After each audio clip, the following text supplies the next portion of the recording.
होगा और रोजगार हर एक नागरिक के चेहरे पर खुशहाली लाने का एक माध्यम बनता है। मैं इस अवसर पर चौक के सभी नागरिकों को, जिन्हें नगर पंचायत मिली है, पनियरा, परतावल, ब्रिजमनगंज के सभी नागरिकों को, इनसे जुड़े हुए हमारे जो विधायक और माननीय सांसद हैं, इन सबको भी हृदय से बधाई देता हूं। आप सबके प्रति मैं अपनी शुभकामनाएं देता हूं।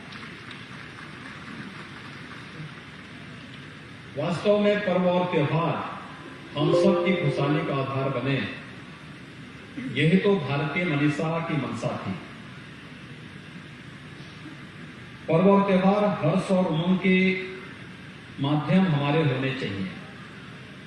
ये हर्ष और उमंग केवल एक विशिष्ट आयोजन के साथ ही न हो, बल्कि हमारे जीवन का हिस्सा बने।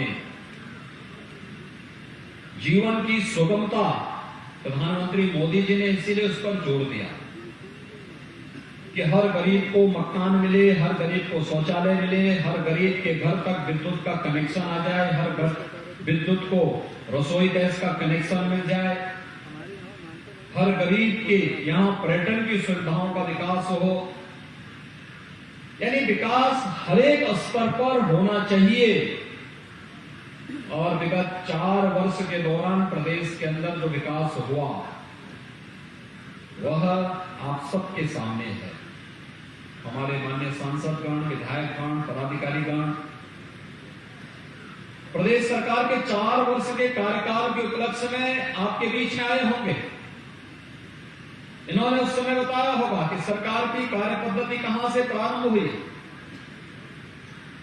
मार्च 2017 में सरकार बनने के बाद हम लोगों ने सबसे पहला कार्य ही किया था किसानों का कर्ज माफी का। और मुझे अनुमान है कि अकेले महाराजगंज जनपद में 1 लाख किसान परिवारों का कर्ज माफी का कार्यक्रम संपन्न हुआ था। लगभग 1 लाख के आसपास की संख्या।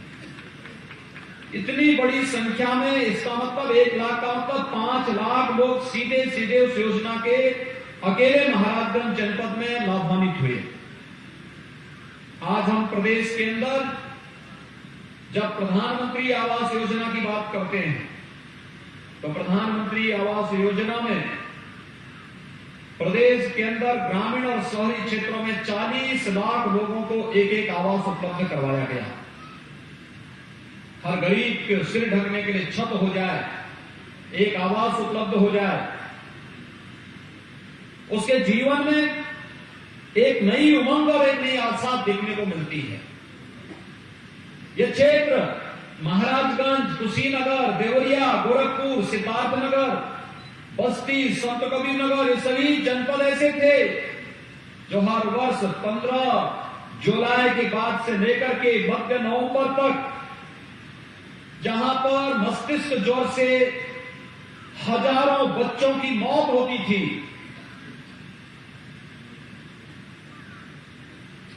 1 से लेकर के 15 वर्ष तक के इन बच्चों का मौत का सिलसिला 1977 से लेकर के 2017 तक लगातार जारी रहा। लेकिन भाइयों बहनों, जो लोग आपको जाति के नाम पर बांटते हैं, जो लोग मत और मजहब के आधार पर बांटने का कार्य करते हैं, इन लोगों ने कभी भी इन सभी क्षेत्रों में होने वाली मौतों पर संवेदना दिखाने का प्रयास नहीं किया। जब उनकी सरकारें थी तब न स्वास्थ्य की सुविधा दी, न शौचालय की व्यवस्था की और न ही पेयजल की व्यवस्था की। 2017 में जब सरकार आई थी, 2 करोड़ 61 लाख लोगों को हम लोगों ने उसके बाद एक शौचालय उपलब्ध करवाया। और यही नहीं, अब तो हर ग्राम पंचायत में एक सामुदायिक शौचालय भी बन रहा है। और सामुदायिक शौचालय के साथ एक गांव की महिला लाभार्थी को वहां नौकरी देकर के 6,000 रुपए महीने की देखभाल की व्यवस्था के साथ ये सुविधा भी दी जा रही है। प्रदेश के अंदर 58,000 से अधिक महिलाओं को ऐसे रोजगार के साथ हम लोगों ने प्रदेश के अंदर जुड़ा है। यानी ये कार्यक्रम, ये स्वच्छ भारत अभियान का कार्यक्रम, जिसमें घर घर शौचालय बनाए गए, इसने स्वच्छता के प्रति आम नागरिक को प्रेरित किया। और इसी के कारण केवल 2 अभियान, स्वच्छ भारत अभियान और शुद्ध पेयजल की आपूर्ति के कारण आज मस्तिष्क ज्वर 75 से 80% नियंत्रण हुआ है और मौत के आंकड़ों को भी हम लोगों ने 95% से अधिक नियंत्रण करने में सफलता प्राप्त की। अब मौत इंसेफ्लाइटिस से नहीं हो सकती। इंसेफ्लाइटिस ने जो सफलता मॉडल प्रदेश सरकार ने खड़ा किया, आज उसका हम लोगों ने पिछले 1 वर्ष के अंदर, जब दुनिया कोरोना से मर रही है, आपने देखा होगा अमेरिका दुनिया की सबसे बड़ी ताकत, सबसे विकसित देश, 33 करोड़ की आबादी अमेरिका की है, 5 लाख से ज्यादा लोग मर चुके हैं कोरोना से। लेकिन उत्तर प्रदेश के अंदर कोरोना को पूरी तरह नियंत्रित किया गया, जबकि 40 लाख से अधिक लोग उत्तर प्रदेश में बाहर से आए थे, जो लोग रोजी रोजगार के लिए उन राज्यों में गए थे जिन राज्यों में सर्वाधिक कहर कोरोना आज भी ढा रहा है। लेकिन तब भी एक व्यवस्थित कार्यशैली, सामूहिक रूप से किए गए प्रयास का परिणाम आज उत्तर प्रदेश के अंदर देखने को मिल रहा है। विद्युत का कनेक्शन मिलने की बात तो बहुत दूर थी, विद्युतीकरण के लोग तरसते थे। मैं स्वयं भी 19 वर्षों तक सांसद रहा और 19 वर्षों तक सांसद रहने के दौरान मैं इस बात को महसूस करता था कि अगर गांव में जाते थे, गांव के लोग मांग करते थे कि हमारे गांव में विद्युतीकरण का कार्य हो जाता। मुझे आश्चर्य होता था कि आजादी के बाद हमने विकास की बात तो की, लेकिन उन घरों तक बिजली नहीं पहुंचाई जो हमारे ही नागरिक थे। प्रदेश के अंदर 1,21,000 गांव में विद्युतीकरण का कार्य पूरा करते हुए 1,38,00,000 परिवारों को निःशुल्क विद्युत कनेक्शन उपलब्ध करवाने का काम भी किया गया। और आज आप बिजली देखते होंगे, पहले सरकारें भेदभाव करती थी, चेहरा देख करके बिजली देती थी, क्षेत्र देख करके बिजली मिलती थी। आज तो प्रदेश के सभी 75 जनपदों में हर जिला मुख्यालयों को 24 घंटे बिजली की आपूर्ति की जा रही है। ग्रामीण क्षेत्रों में भी 16 से 18 घंटे की विद्युत की आपूर्ति की जा रही है। विद्युत के वितरण के साथ साथ शासन की योजनाओं में भी किसी प्रकार का भेदभाव किसी के साथ नहीं किया जा रहा है। हमने पिछले 4 वर्षों के अंदर 100 से अधिक नए नगर निकाय बनाए हैं, जिसमें 4 तो अकेले महाराजगंज जिले के अंदर है। ये नगर निकाय लोगों के जीवन स्तर को उठाने के लिए, विकास की एक नई सोच पैदा करने के लिए, रोजगार की संभावनाओं को आगे बढ़ाने के लिए। जब चौक ग्राम पंचायत थी तब एक सफाई कर्मी चौक में रहा होगा, लेकिन अगर नगर पंचायत बन गया है, अब दर्जनों सफाई कर्मी चौक में लग जाएंगे जो स्वच्छता के अभियान के साथ जुड़ेंगे। सड़कें चौड़ी होंगी, जल निकासी की व्यवस्था होगी, पर्यटन विकास की संभावनाएं बढ़ेंगी, बस स्टेशन बनेंगे, यहाँ पे नगर पंचायत का अपना कार्यालय होगा और कार्यालय एक मिनी सचिवालय के रूप में कार्य करेगा। वहां पर सभी प्रकार की बुनियादी सुविधाएं गांव के लोगों को, गांव इस क्षेत्र के लोगों को, नगर पंचायत चौक से जुड़े हुए लोगों को चौक में ही उपलब्ध होती हुई दिखाई देंगी। आज यहां पर स्वास्थ्य केंद्र का भी निर्माण कार्य लगभग पूरी होने की रफ्तार। पर्यटन केंद्र के रूप में यहां पर चौक में बाबा गोरखनाथ मंदिर और माई सुनाड़ी में सुनाड़ी देवी के मंदिर का पुनरुद्धार का कार्य हो रहा है। अन्य जितने भी ऐसे केंद्र हैं जो हमारी आस्था के केंद्र बिंदु हैं, उनके पर्यटन विकास को आगे बढ़ाया जा रहा है। और जल जीवन मिशन के अंतर्गत तमाम नई परियोजनाओं को लेकर के उन परियोजनाओं के साथ उन परियोजनाओं को आगे बढ़ा करके ये प्रयास प्रारंभ हो रहा है कि जहां पर पेयजल की योजना लागू होनी है वहां पेयजल की सुविधा उपलब्ध कराएंगे। जहां पर सामुदायिक स्वास्थ्य केंद्र बनने वहां सामुदायिक स्वास्थ्य केंद्र बनेंगे, जहां सड़कें बननी वहां सड़कें बनेंगी। अब तो हम लोग नेपाल के बॉर्डर के साथ साथ एक बॉर्डर रोड का भी निर्माण कार्य करने जा रहे हैं, जो महाराजगंज जिले से प्रारंभ हो रहा है, ठूटीबाड़ी के पास से प्रारंभ हो रही है। और ये मार्ग आपको यहीं पर बैठ करके अपने वाहन से आपको सीधे पीलीभीत तक लेकर के चला जाएगा, उत्तराखंड के साथ जोड़ने का कार्य कर देगी। ये यहां के लोगों की सुविधा के साथ साथ सुरक्षा की दृष्टि से भी इस क्षेत्र में पुलिस की पेट्रोलिंग के लिए, एसएसबी की पेट्रोलिंग की दृष्टि से भी महत्वपूर्ण होगा, जिससे कोई भी व्यक्ति यहां की सुरक्षा के साथ सेंध नहीं लगाने पाएगा। और नहीं तो इस सीमावर्ती क्षेत्रों में हमें आना पड़ता था, यहां पे आकर के हमें आंदोलन करना पड़ता था, यहां पर तमाम प्रकार की आपराधिक गतिविधियों को अंजाम देने वाले तत्व सीमा के इस पार उस पार अव्यवस्था फैलाते थे और आम नागरिक परेशान होता था, किसान परेशान होता था, नौजवान बदनाम होता था, बहन और बेटियों की सुरक्षा में सेंध लगती थी, वे घबराई भी रहती थी। आज तो ऐसा नहीं हो सकता। आज तो हर व्यक्ति खुश है, सर्वत्र खुशहाली का माहौल है और खुशहाली के इस माहौल को आगे बढ़ाने के लिए प्रदेश सरकार उसी स्तर पर कार्य करते हुए आज आगे बढ़ रही है। मुझे आज प्रसन्नता है कि चौक बाजार में जो गांव था, बड़ा गांव था, लोग बहुत दिनों से मांग कर रहे थे कि चौक में यहां पर ये नगर पंचायत हो जाती तो अच्छा रहता। मैं धन्यवाद दूंगा चौक गांव के लोगों को और उसके आसपास से जुड़े हुए उन गांव के लोगों को जो चौक नगर पंचायत में शामिल हुए हैं, जिन्होंने बहुत सहजता के साथ ग्राम पंचायत से अब नगर पंचायत की तरफ लोग बढ़े और विकास अगर अच्छी दिशा में आप लोग किए तो आज तो नगर पंचायत बनी है, इसके बाद नगर पालिका बनेगी और आबादी 5 लाख से ऊपर जब किसी नगर पालिका परिषद की हो जाती है तो नगर निगम भी बन जाता है। नगर निगम बनने का मतलब सभी प्रकार की आधुनिक सुविधा वहां पर उपलब्ध होती हुई दिखाई देती है, व्यक्ति का जीवन स्तर उठता है, रोजगार और नौकरी की संभावनाएं बनती है, ये सभी चीजें एक साथ जुड़ती हैं। यहां पर नई नई चीजें बनेंगी, नई नई चीजें देखने को मिलेंगी। आपने विगत 4 वर्षों के दौरान बदलते हुए महाराजगंज को, बदलते हुए चौक बाजार को, बदलते हुए इस क्षेत्र के अन्य क्षेत्रों को देखा होगा। ये परिवर्तन एक शाश्वत व्यवस्था का हिस्सा बनना चाहिए और उस परिवर्तन के हम सब साक्षी बन सके, इस भाव के साथ ही आज मैं यहां पर होली के एक दिन पहले आया हूं। याद रखना, हमारे पर्व हर उमंग और उत्साह के होते हैं।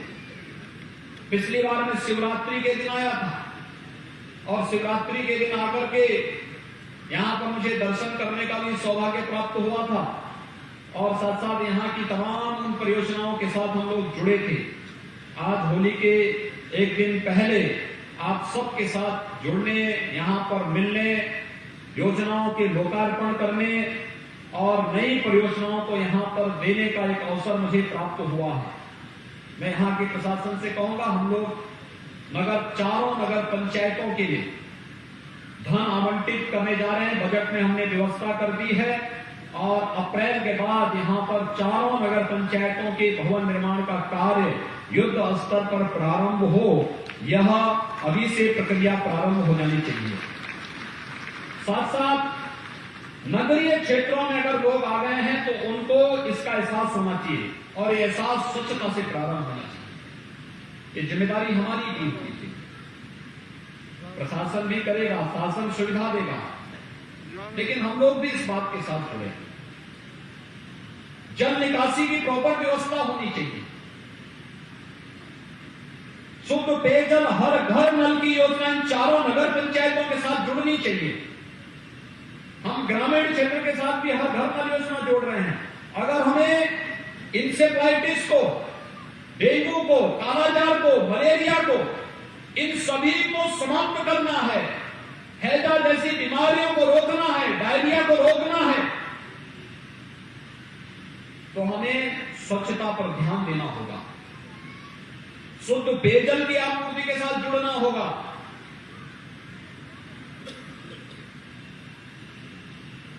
प्रधानमंत्री आवास योजना के साथ इन कार्यक्रमों को आगे बढ़ाना पड़ेगा।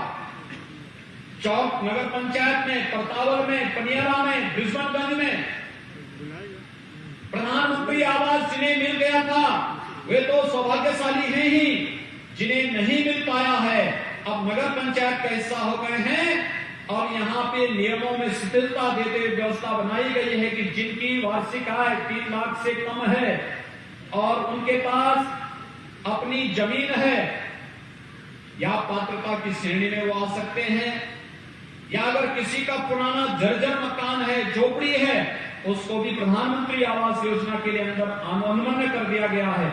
इन चारों नगर पंचायतों के साथ साथ यहाँ की जितने भी नगर निकाय हैं, जिला प्रशासन को चाहिए उन ऐसे लाभार्थियों की सूची तैयार करते हुए उन्हें प्रधानमंत्री आवास योजना का लाभ देना चाहिए, जिससे हर गरीब के पास अपना मकान हो सके।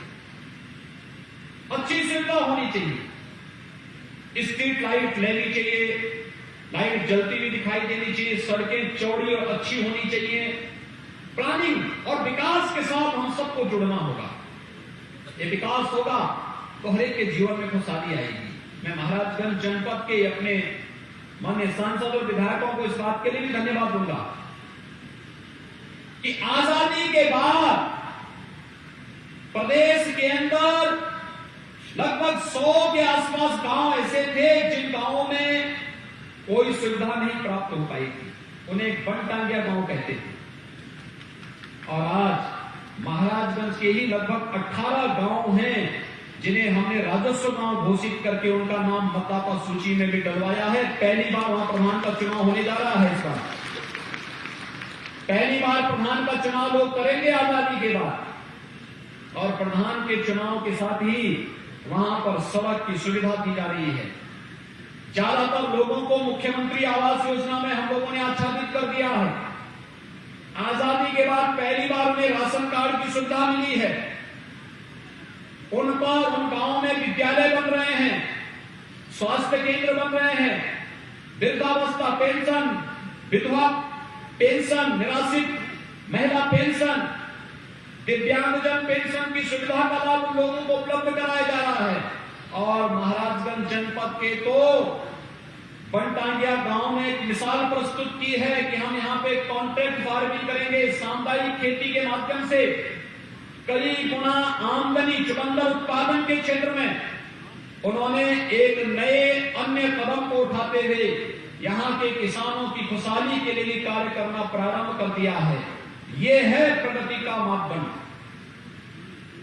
सरकार ने उन्हें राजस्व गांव घोषित किया और इन गांवों ने अपनी मेहनत से प्रशासन के साथ और जनप्रतिनिधियों के सहयोग और सानिध्य से आज वहां पर कॉन्ट्रैक्ट फार्मिंग करना प्रारंभ कर दिया है। ये कॉन्ट्रैक्ट फार्मिंग कई गुना उनकी आमदनी को बढ़ाएगा। जो लोग आज किसानों को गुमराह करने का कार्य कर रहे हैं, मैं उनसे पूछना चाहता हूं कि उन्हें कम से कम महाराजगंज के बनटांगिया गांव में आकर के देखना चाहिए कि कॉन्ट्रैक्ट फार्मिंग कैसे होती है। और जो लोग शहरों में रह करके शहरी मूर्ख बनना चाहते हैं कि कॉन्ट्रैक्ट फार्मिंग का मतलब किसान की जमीन को ले लेना, इससे बड़ी बेवकूफी और क्या हो सकती है। कॉन्ट्रैक्ट फार्मिंग का मतलब किसान की संपत्ति और उनकी जमीन को लेने से नहीं है, बल्कि किसान को एक उनकी अपनी एक सोसाइटी बना करके उसके माध्यम से जब आप खेती प्रारंभ करेंगे तो उसको मैकेनाइज खेती भी कर सकते हैं। ज्यादा खेती को एक साथ अगर लोग करना प्रारंभ करेंगे तो उस खेती से वह नए तरीके, नए आधुनिक तरीके अपना करके कम लागत में ज्यादा उत्पादन करना प्रारंभ करेंगे। और जब भी ज्यादा उत्पादन खेती से प्रारंभ होगा तो ये ज्यादा उत्पादन स्वाभाविक रूप से उन किसानों के जीवन में नया परिवर्तन लाने का काम करेगा। उन्हें मुनाफा ज्यादा कमा, यानी 2 गुना से कई ज्यादा दाम लोग कमा सकते हैं। मैं पिछले दिनों गोरखपुर में ही था। मैं गोरखपुर में एक किसान ने अपने 2 बीघा खेत में, उनोला का किसान है, पिपराइच विधानसभा क्षेत्र में, पिपराइच विकास खंड का ही वो गांव भी है। उनोला का वो किसान 2 बीघा खेती में स्ट्रॉबेरी की खेती किया और वह एक प्रदर्शनी में किसान, जिस दिन किसान कल्याण मेला था गोरखपुर में, जब मैं उसका उद्घाटन करने के लिए गया तो मैंने पूछा वहां पर, मैं अचानक उस स्टॉल में गया और मैंने उस किसान से पूछा, मैंने कहा स्ट्रॉबेरी कहां से आया? उसने कहा मैं उत्पादन कर रहा हूं। मैंने कहा कहां? उसने कहा उनोला में, उनोला गांव में। मैंने कहा कितने में आपने किया? उसने कहा 2 बीघा में। मैंने कहा कुछ मुनाफा हुआ? उसने कहा हाँ। मैंने कहा कितने? उसने कहा 2 बीघा में 14 लाख का मैं स्ट्रॉबेरी बेचा हूं। 14 लाख का, मात्र 6 महीने के अंदर 14 लाख की स्ट्रॉबेरी बेचा हूं, 8 लाख का नेट प्रॉफिट कमाया हूं। भाइयों बहनों, ये प्रॉफिट अन्य किसान भी कमा सकते हैं।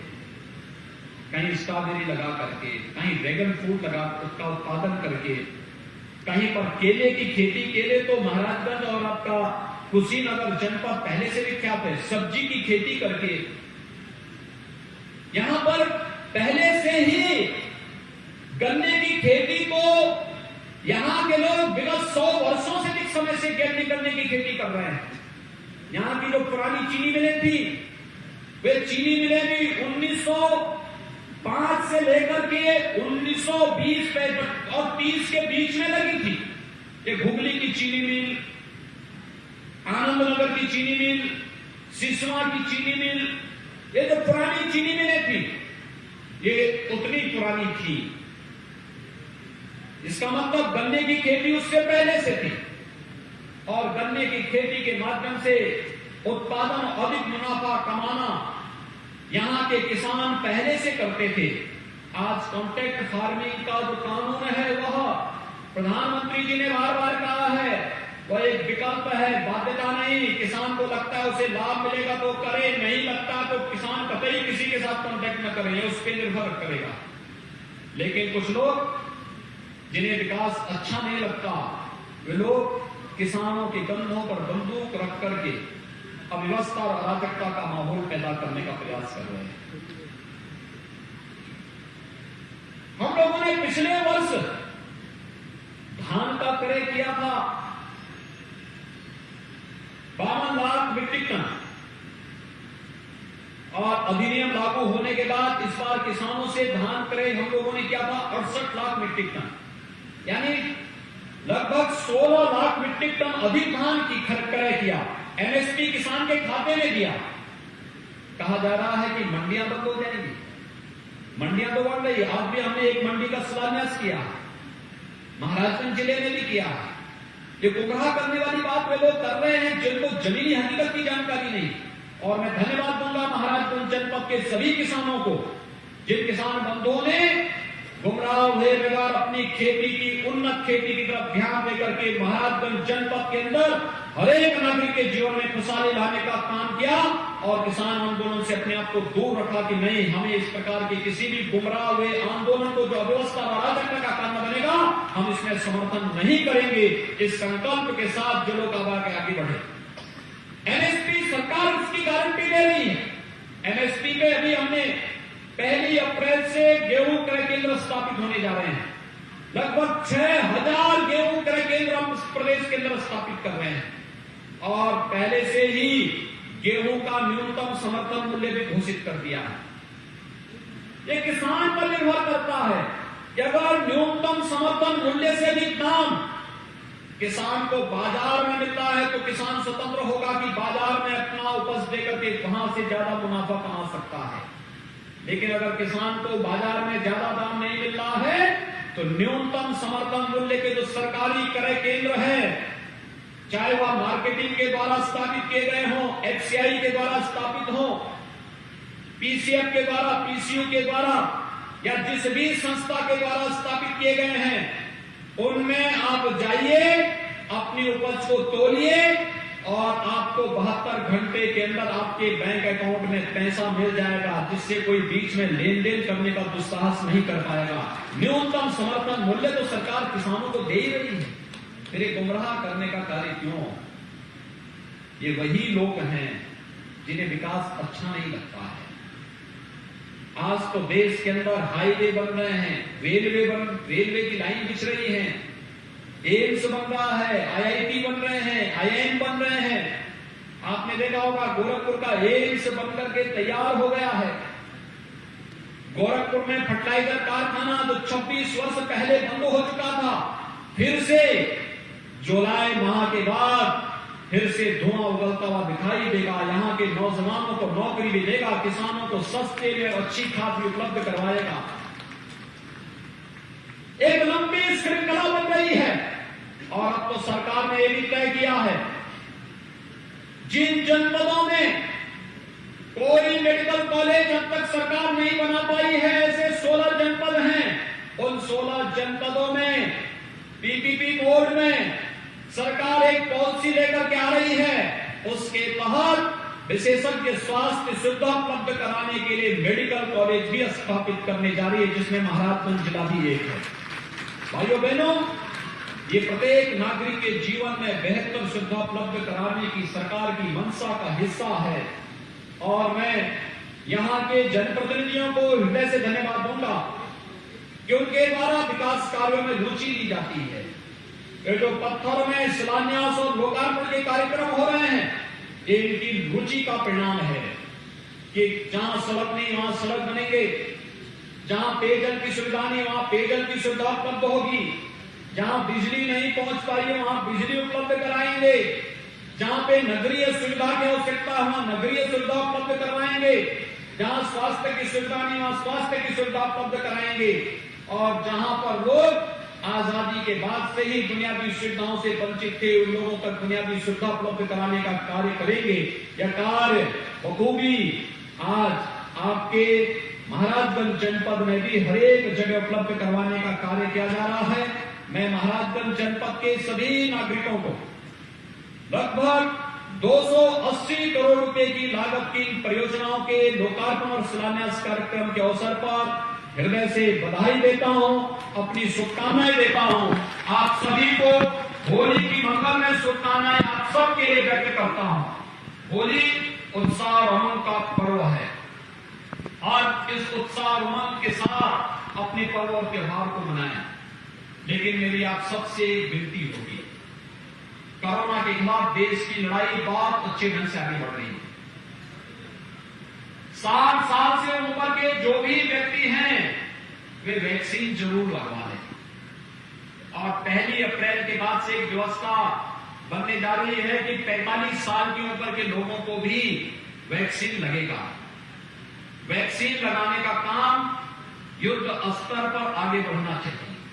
मैं जिला प्रशासन से भी कहूंगा कि स्वास्थ्य विभाग और जिला प्रशासन मिलकर के जनप्रतिनिधियों के साथ मिलकर के एक ऐसी रणनीति तैयार कर ले जिससे हर एक व्यक्ति को जो भी 45 साल से ऊपर का है पहले चरण में उनको हम वैक्सीन लगाने का काम समयबद्ध ढंग से आगे बढ़ाएं। लेकिन सावधानी और सतर्कता आवश्यक है।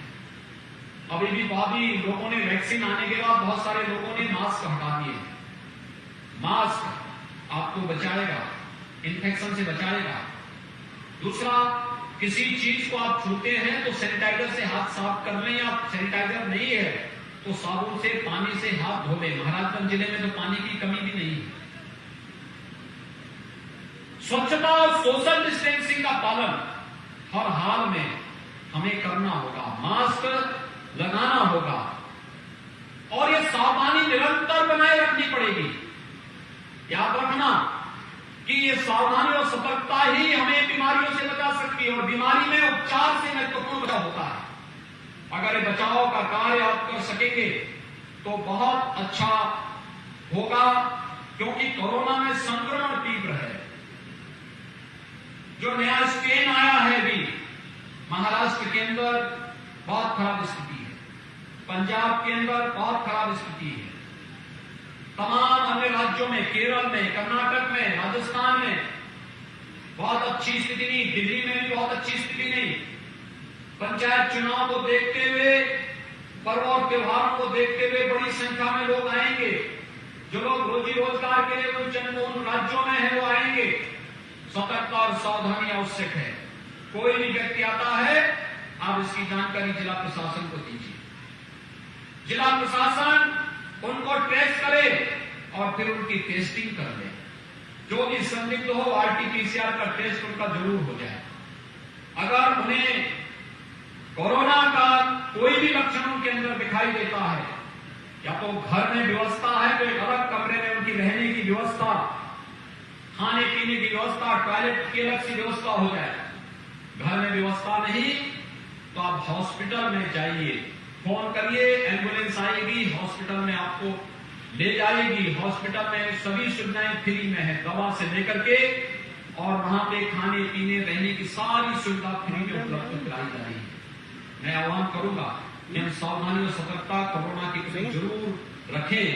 पर्व और त्योहार ये हर्ष और उमंग के त्योहार जरूर हैं, उल्लास के जरूर हैं, लेकिन हमें सावधानी और सतर्कता के प्रति आगाह भी कर रहे हैं। हम लोग होलिका दहन का कार्यक्रम कल करेंगे, लेकिन होलिका दहन बुराइयों को समाप्त करने का, बुराइयों को छोड़ने का आयोजन होना चाहिए। खुले में शौच नहीं करेंगे, गंदगी नहीं करेंगे।